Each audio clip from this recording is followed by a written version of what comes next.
Good morning students, कैसे हैं बेटा आप सब।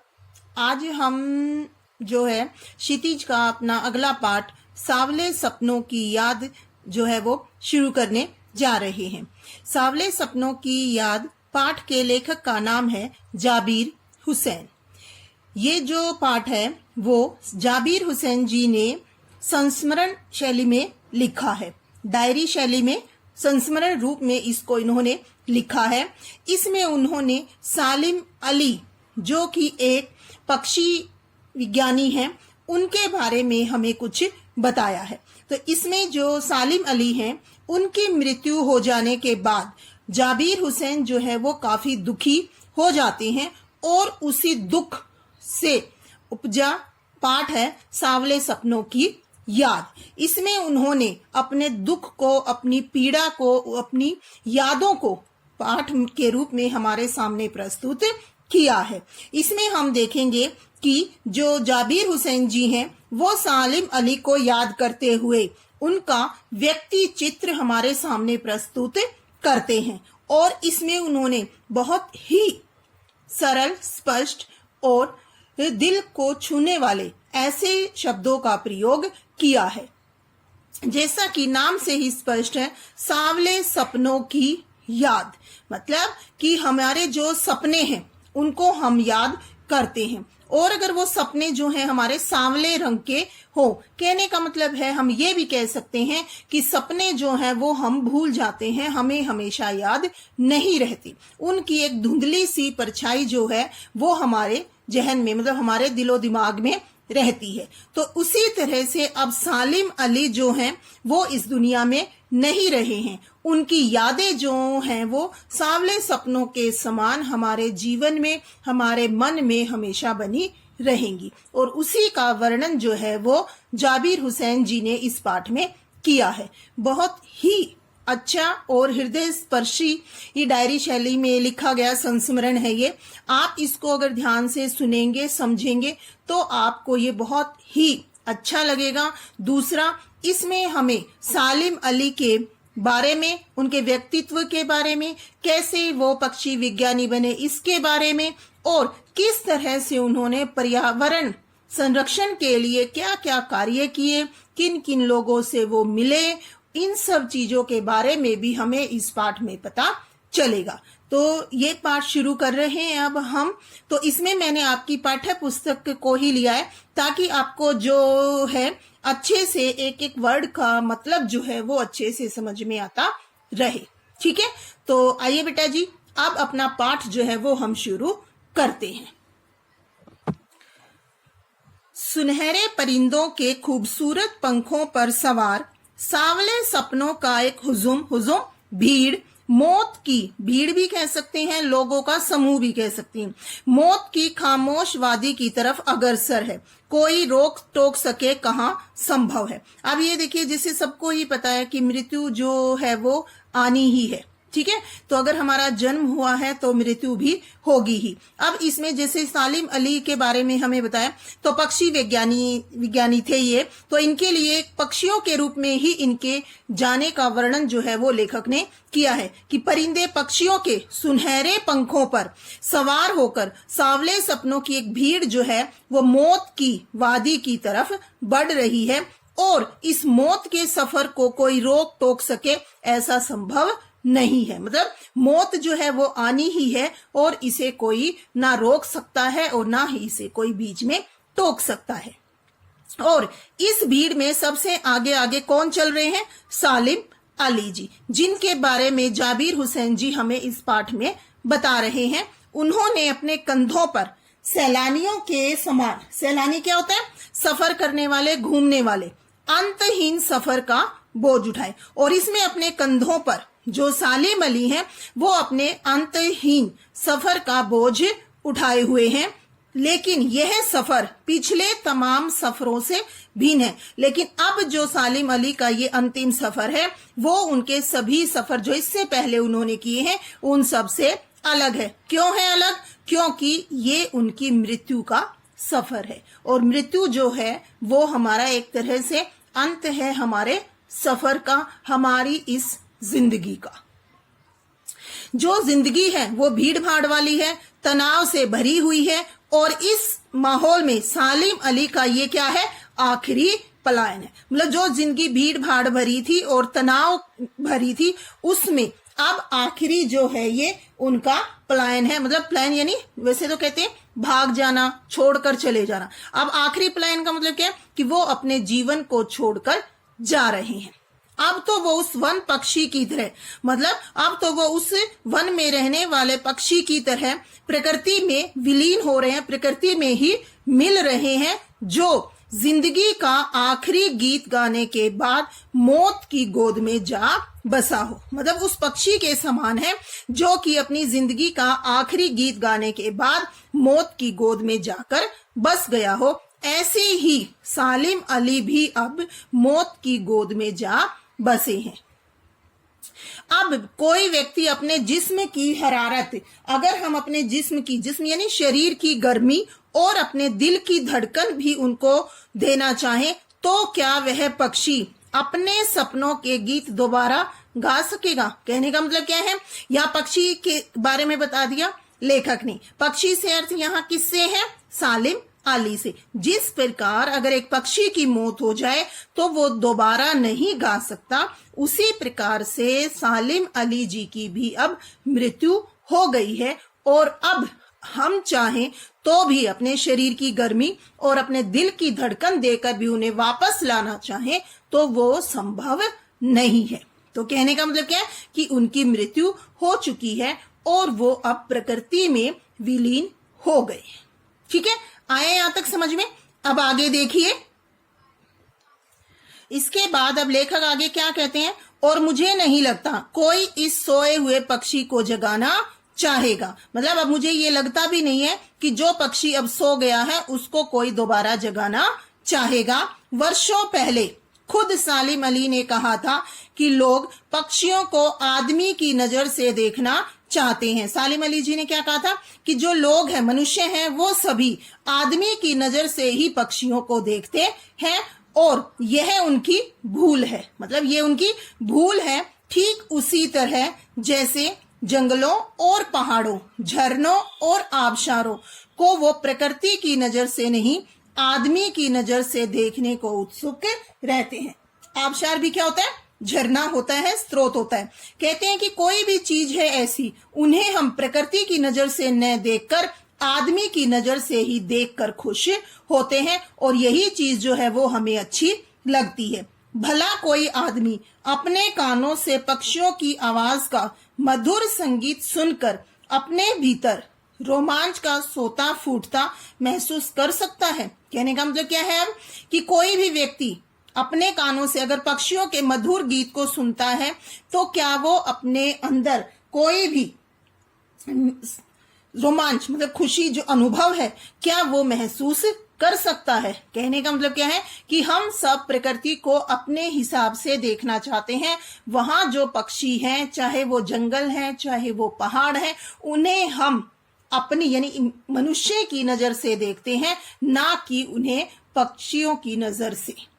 ठीक है, अगला है एहसास की ऐसी ही एक उबड़ खाबड़ जमीन पर जन्मे मिथक का नाम है सालिम अली। कि एहसास, जो हमें एहसास होता है किसी भी चीज का, उबड़ खाबड़ जमीन मतलब जो जमीन समतल नहीं होती, प्लेन जैसे बोलते हैं, समतल नहीं होती, ऐसे ही एक मिथक का नाम है।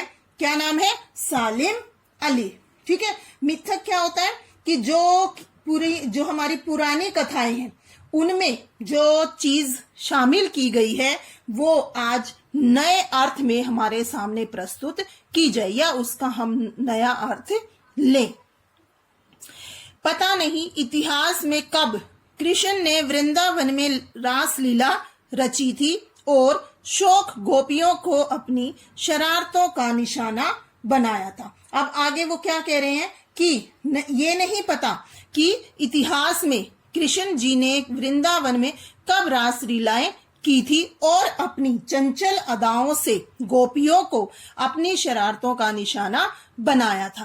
कहने का मतलब क्या है कि हम सबको ये तो पता है कि कृष्ण जी का जन्म हुआ, उन्होंने वृंदावन में रास लीलाएं भी रची और उनकी शरारतों से गोपियां जो है वो हमेशा खुश रहती थी। मतलब उन्हें वो चीज, कृष्ण का बाल रूप जो है वो उन्हें हमेशा से ही पसंद आता रहा है। अब उन्हें नहीं पता कि उन्होंने कब माखन से भरे हुए भांडे यानी बर्तन फोड़े थे और कब उन्होंने भांडे फोड़े थे और कब उन्होंने दूध छाली से अपने मुंह भरे थे। मतलब दूध और लस्सी, छाछ जैसे हम जानते हैं उनके बारे में, उन्होंने उसको खाया और पिया था। कब वाटिका में छोटे छोटे किंतु घने पेड़ों की छाया में विश्राम किया था। मतलब ये सारी चीजें जो है वो एक तरह से क्या है, मिथक ही है, ठीक है, मतलब अपवाद ही है, लेकिन हम सब इन बातों पर अभी भी विश्वास करते हैं। कब दिल की धड़कनों को एकदम से तेज करने वाले अंदाज में बंसी बजाई थी। और ये तो हम सबको पता ही है कि उनकी बांसुरी की धुन जो है वो सभी को अपनी ओर आकर्षित करती है। और ये भी नहीं पता कि वृंदावन की पूरी दुनिया संगीत में हो गई थी। मतलब उनकी बांसुरी की धुन से वृंदावन पूरा जो है वो संगीत में डूब गया था। पता नहीं यह सब कब हुआ था, मतलब इसकी हमें वास्तव में जानकारी नहीं है कि ये सब चीजें कब हुई थी। लेकिन अगर आज भी कोई व्यक्ति वृंदावन जाता है तो उसे नदी का वो सांवला पानी उस पूरे घटनाक्रम की याद दिला देगा। नदी का सांवला पानी कौन सा घटनाक्रम की याद दिलाएगा, ये आप सबको भी पता होगा।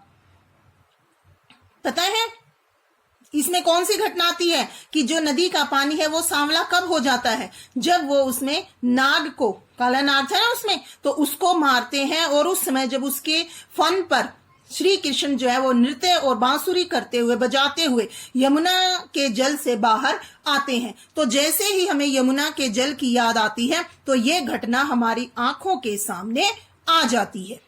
हर सुबह सूरज निकलने से पहले जब पतली गलियों से उत्साह भरी भीड़ नदी की ओर बढ़ती है तो लगता है कि उस भीड़ को चीरकर कोई हमारे सामने आएगा और बंसी की आवाज सब किसी के कदम थम जाएंगे। मतलब कि इन सब के बीच में श्री कृष्ण जी हमारे सामने आ जाएंगे। हर शाम सूरज ढलने से पहले जब वाटिका का माली सैलानियों को, वहां घूमने वाले व्यक्तियों को हिदायत देता है, हिदायत देगा मतलब उनको बताएगा, तो ऐसा लगता है जैसे कुछ ही क्षणों में वो कहीं से आ टपकेगा। ये किसके लिए आया?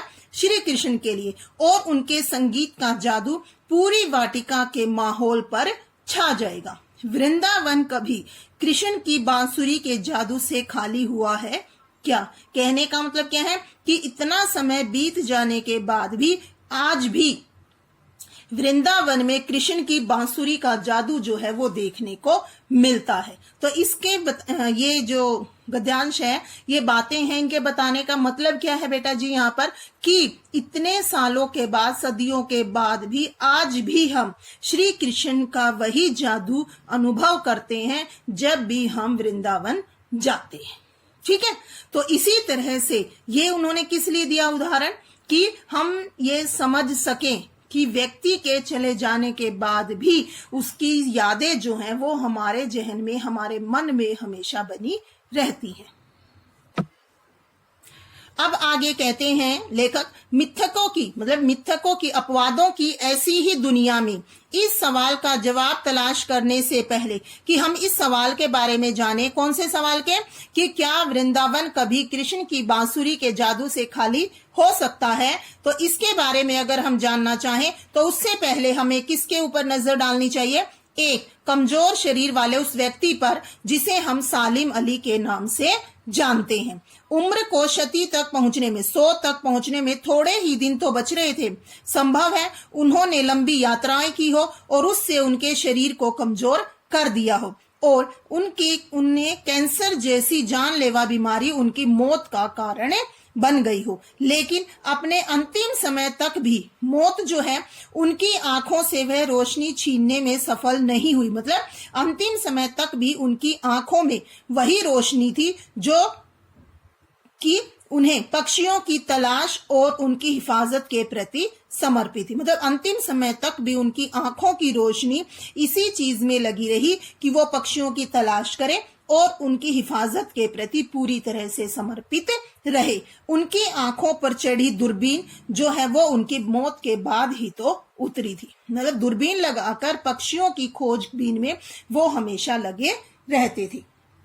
इसके बाद आगे है, उन जैसा बर्ड वाचर शायद ही कोई हुआ हो। मतलब उनके जैसा बर्ड वाचर, पक्षियों के बारे में जानना, समझना, देखना, शायद ही कोई व्यक्ति दूसरा हुआ हो। लेकिन जब भी वो अकेले होते थे तो वो सालिम अली बिना दूरबीन भी देखे गए हैं। दूर क्षितिज तक फैली जमीन और झुके आसमान को छूने वाली उनकी नजरों में कुछ कुछ वैसा ही जादू था। क्षितिज जहां पर जमीन और आसमान दोनों मिलते हों, उसमें कैसा जादू था? जो प्रकृति को अपने घेरे में बांध लेता, जो प्रकृति को अपनी ओर आकर्षित करता है। सालिम अली भी उन लोगों में से थे जो प्रकृति के प्रभाव में आने की बजाय प्रकृति को अपने प्रभाव में लाने के कायल होते। मतलब प्रकृति को अपने अनुसार वो बदलने में यकीन रखते हैं। उनके लिए प्रकृति में हर तरफ एक हंसती खेलती रहस्य भरी दुनिया फैली हुई थी और यह दुनिया उन्होंने बड़ी मेहनत से अपने लिए बनाई थी। मतलब वो मानते थे कि प्रकृति में चारों तरफ रहस्य भरे हुए हैं और उनको जानने और समझने की जरूरत है, और इसको बनाने में उनका साथ दिया उनके जीवन साथी तहमीना ने। तहमीना जीवन साथी मतलब जैसे लाइफ पार्टनर बोलते हैं, तहमीना ने, जो कि तहमीना जो है वो स्कूल के समय से ही उनकी सहपाठी रही थी। मतलब स्कूल में भी वो लोग साथ ही पढ़ते थे। अपने लंबे रोमांचकारी जीवन में ढेर सारे अनुभवों के मालिक सालिम अली एक दिन, इसके बाद कहते हैं उन्होंने अपने जीवन में बहुत सारे ऐसे रोमांचक अनुभव किए जो कि सालिम अली ने देखे हैं। एक दिन वो केरल की साइलेंट वैली की, ये जगह का नाम है केरल की साइलेंट वैली, को रेगिस्तानी हवा के झोंकों से बचाने का अनुरोध लेकर चौधरी चरण सिंह से मिले थे। चौधरी चरण सिंह जी का नाम सबने सुना है, वो हमारे प्रधानमंत्री थे। रेगिस्तानी हवा मतलब बहुत तेज धूप और इससे जो हवा चलती है उनके झोंकों से बचाने के लिए किसको? साइलेंट वैली को। चौधरी साहब गांव की मिट्टी पर पड़ने वाली पानी की पहली बूंद का असर जानने वाले नेता थे। और जो चौधरी साहब थे यानी कि जो हमारे प्रधानमंत्री जी थे चरण सिंह जी, वो मिट्टी पर पड़ने वाली जो पहली बूंद होती है यानी कि उसकी भी खुशबू को पहचानने वाले नेता थे। कहने का मतलब क्या है कि वो अपनी जो मिट्टी है, मिट्टी से जुड़े हुए नेता थे। पर्यावरण के प्रति जो खतरे थे उन सबको सालिम अली ने उनके सामने रखा, जिसको सुनकर प्रधानमंत्री जी की भी आंखें उस समय नम हो गई थी। मतलब उनकी आंखों में भी आंसू आ गए थे।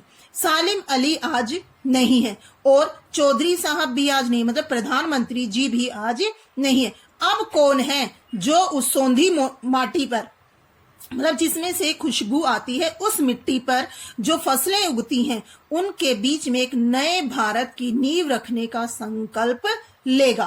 कौन बचा है? मतलब कि दोनों ही नहीं है, तो अब उस पर्यावरण के प्रति एक नए भारत की नींव रखने का संकल्प कौन लेगा? कौन सोचेगा इसके बारे में? जो अब हिमालय और लद्दाख की बर्फीली जमीनों पर जीने वाले पक्षियों की वकालत करेगा। और अब कौन है ऐसा जो हिमालय और लद्दाख जहां पर बर्फ ही बर्फ है वहां पर रहने वाले पक्षियों की वकालत करेगा? मतलब उनका ध्यान रखेगा, उनके बारे में सोचेगा। अब ऐसा कौन बचा है?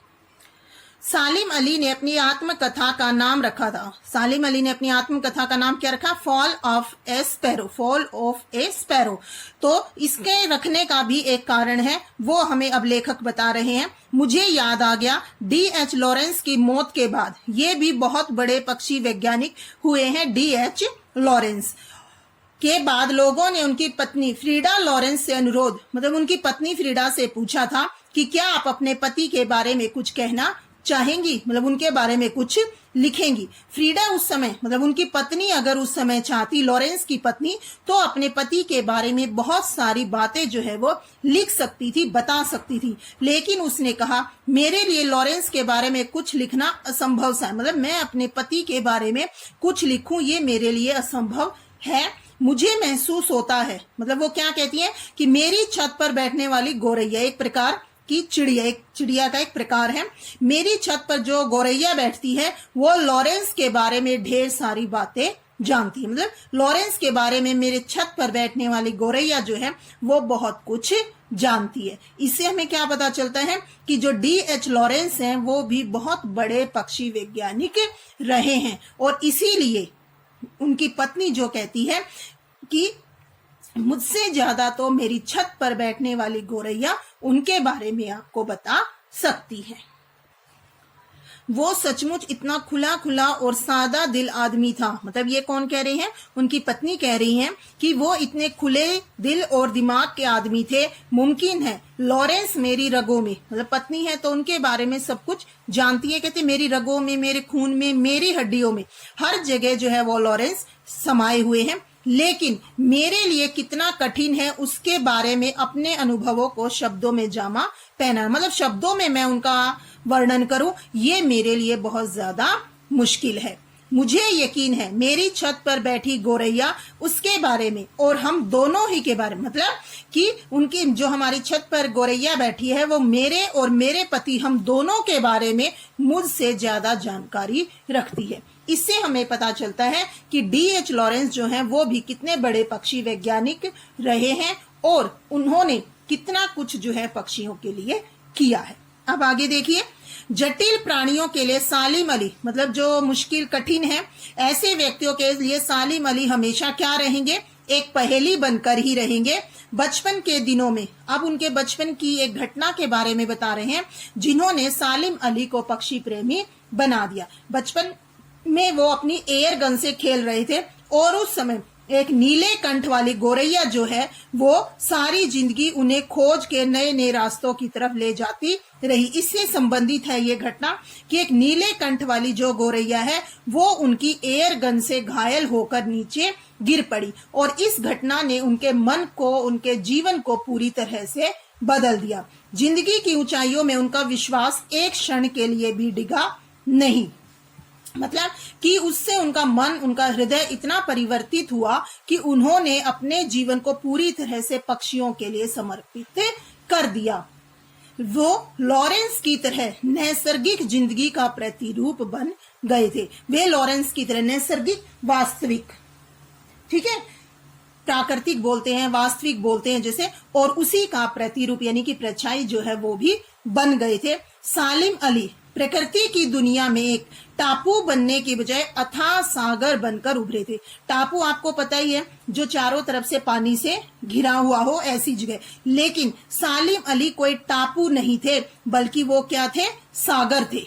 वो एक सागर थे जो उसके समान हमारे सामने आते हैं। जो लोग उनके भ्रमणशील स्वभाव, जो लोग उनके भ्रमण, घूमना फिरना उस स्वभाव के बारे में, और उनकी यायावरी यानी घुमक्कड़ प्रवृत्ति के व्यक्ति जो घूमने फिरने में ज्यादा विश्वास रखते हैं, उनके इन चीजों के बारे में जानते हैं। उन्हें तो आज भी यही महसूस होता है कि वो आज भी पक्षियों के सुराग में ही निकले, मतलब पक्षियों को ढूंढने के लिए वो आज भी बाहर निकले हुए हैं और बस अभी गले में लंबी दूरबीन लटकाए अपने खोजपूर्ण नतीजों के साथ लौट आएंगे। कहने का मतलब क्या है कि कुछ व्यक्तियों को अभी भी यही लगता है, जो उनको जानते हैं और उनकी घूमने की से परिचित हैं, कि सालिम अली जो है अपने गले में दूरबीन लटकाए और कि मैंने ये खोज कर ली है, मैंने पक्षियों के बारे में ये जानकारी प्राप्त कर ली है, इन सब नतीजों के साथ अभी लौट आएंगे। जब तक वो नहीं लौटते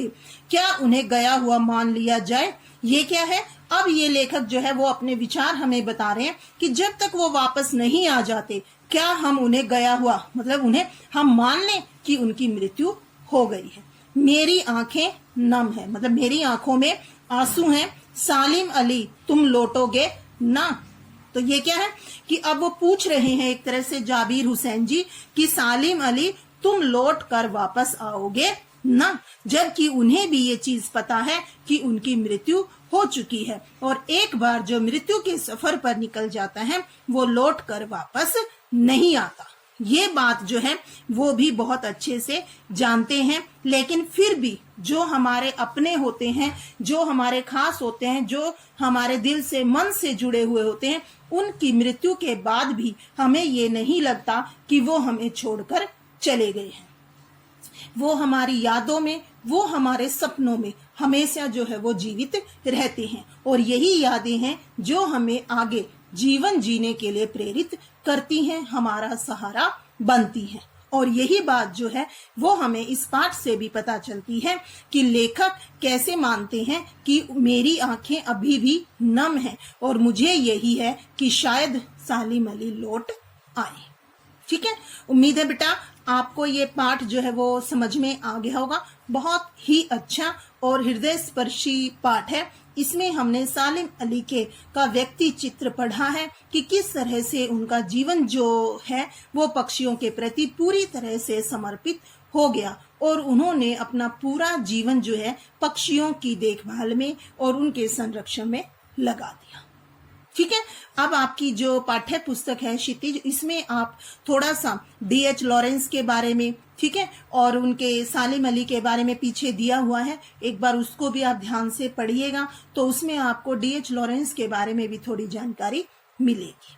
ठीक है, उम्मीद है आपको ये पाठ समझ में आया होगा, और फिर भी अगर आपको कुछ लगे कि आपको समझ नहीं आया है तो आप मेरे से पूछ सकते हैं। Thank you, have a nice day, bye.